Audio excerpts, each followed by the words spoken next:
तो अभी राम राज्य तो सब जानते हैं कि सत्य युग को कहेंगे राम राज्य। कौन से युग को कहेंगे? सत्य युग को कहेंगे राम राज्य।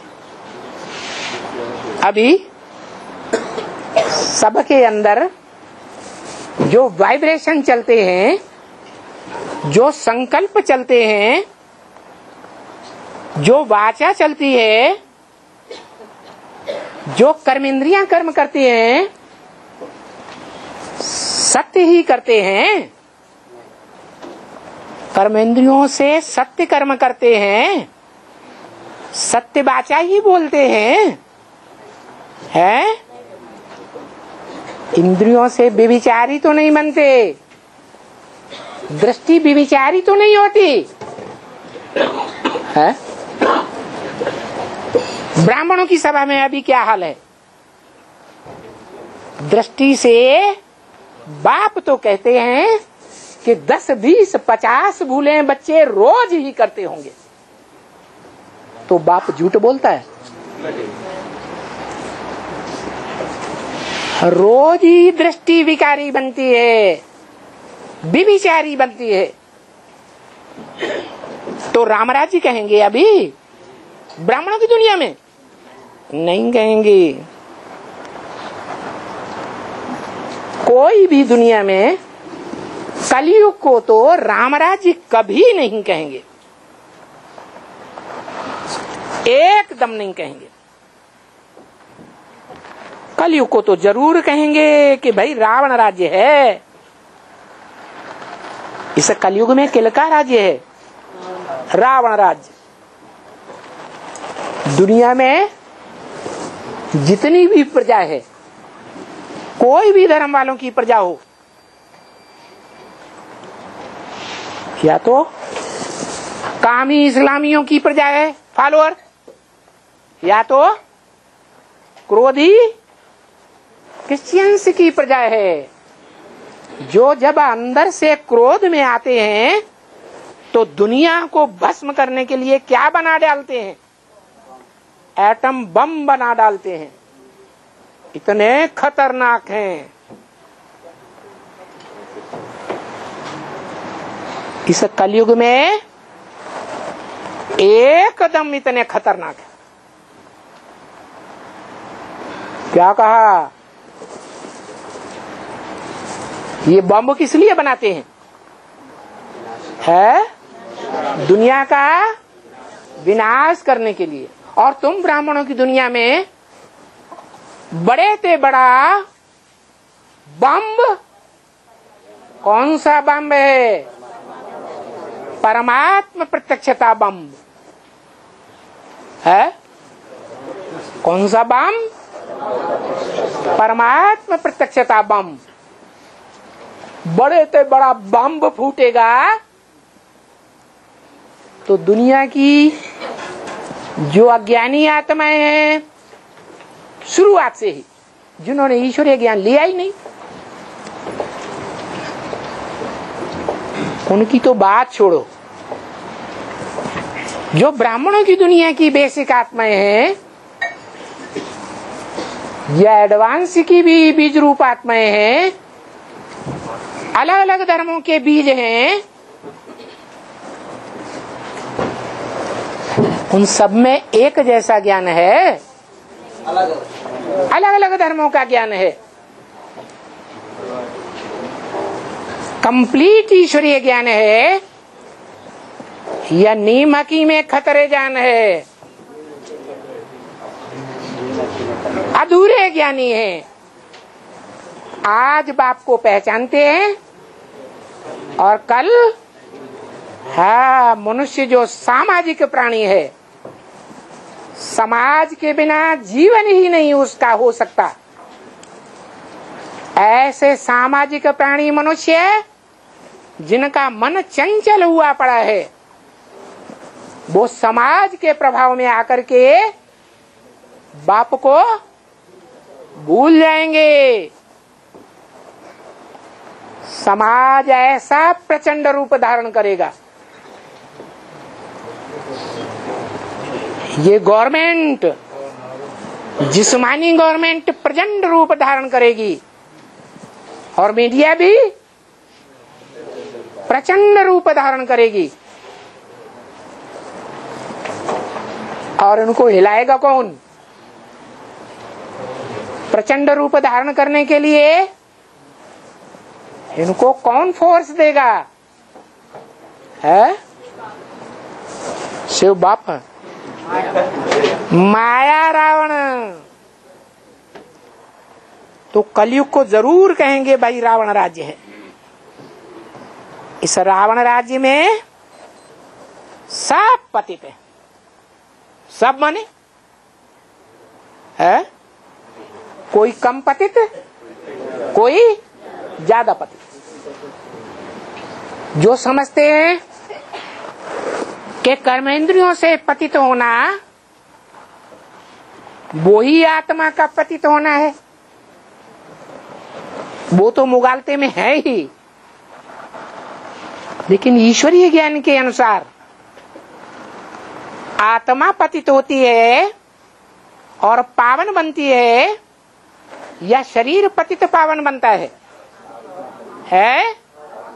आत्मा पतित से पावन पहले बनती है। तो आत्मा शरीर की इंद्रियों के संग के रंग में आकर के ईश्वरीय स्मृति का पक्का अभ्यास करके पावन बन सकती है या नहीं बन सकती है? पावन बन सकती है। जैसा कि यादगार मंदिर में दिखाया है, शिव के मंदिर में क्या दिखाया है? शिव जो निराकार है, ज्योति बिंदु है, अति सूक्ष्म है, वो साकार बड़े रूप में लिंग में प्रवेश करता है। जिस लिंग की क्या स्टेज है?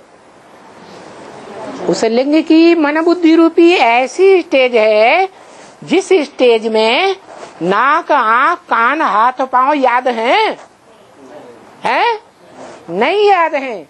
इसलिए हाथ, पांव, नाक, आंख, कान लिंग को नहीं दिखाई जाते। तो क्या उसे शंकर लिंग कहें? शंकर लिंग कहा जाता है? नहीं कहा जाता।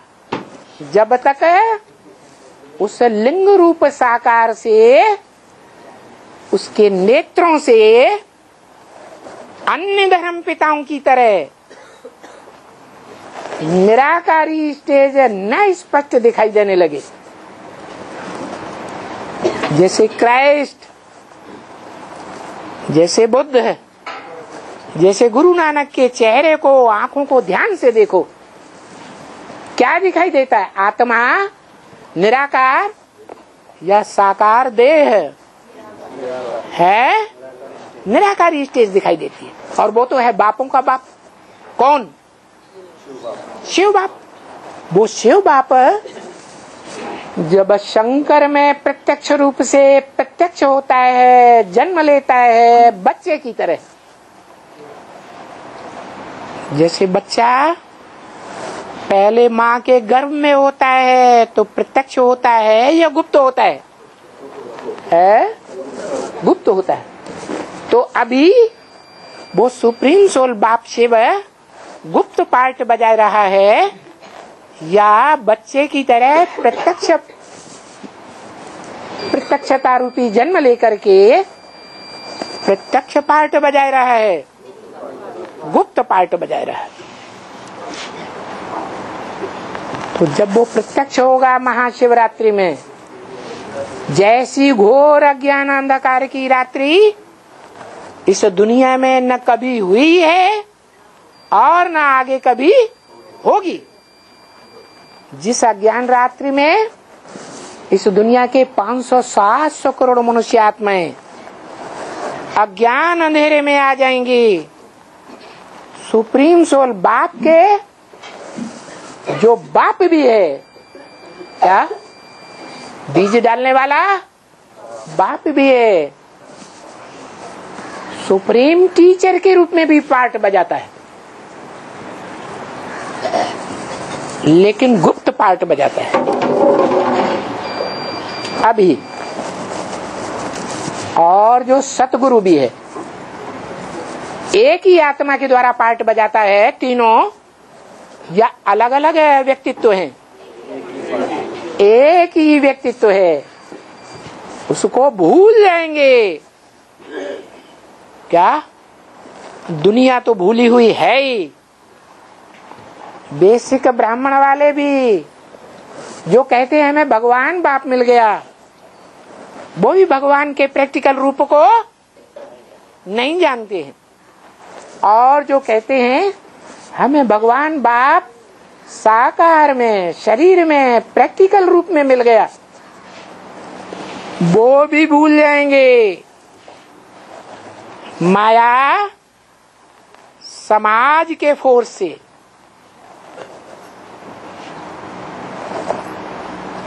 जिस्मानी गवर्नमेंट के फोर्स से,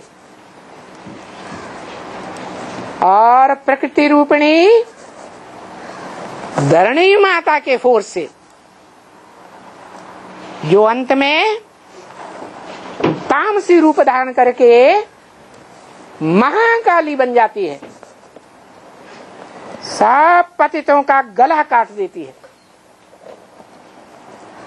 मृत्यु के घाट पहुंचा देती है, अनिश्चय बुद्धि बना देती है। सब अज्ञान की नुगंध में सोए हुए होंगे। तब भगवान बाप इस सृष्टि पर प्रत्यक्ष होता है। एक सत्य मूर्ति के द्वारा।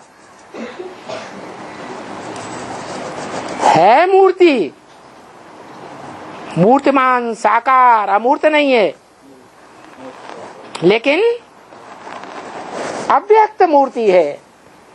कैसी मूर्ति? अव्यक्त स्टेज वाली मूर्ति, जिसकी यादगार शिवलिंग मंदिरों में सारी दुनिया में पाया जाता है, और सबसे जास्ती तादाद में पाया जाता है। उस एक के द्वारा पहले प्रत्यक्ष होंगे।